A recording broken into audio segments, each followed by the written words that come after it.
Wow মামি, এটা কি একটা স্যুপ? Wow,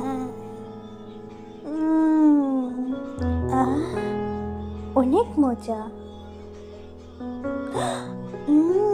yummy.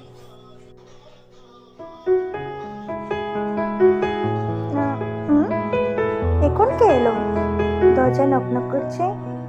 দাঁড়াও তো, গিয়ে দেখে আসছি। দেখো কে এসেছো। আরে মিস্টার র্যাট।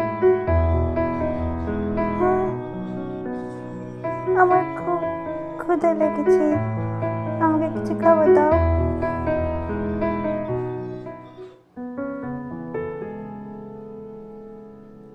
এই নাও, এটা খেয়ে তোমার পেট ভরো। ধন্যবাদ। ঠিক আছে, টাটা।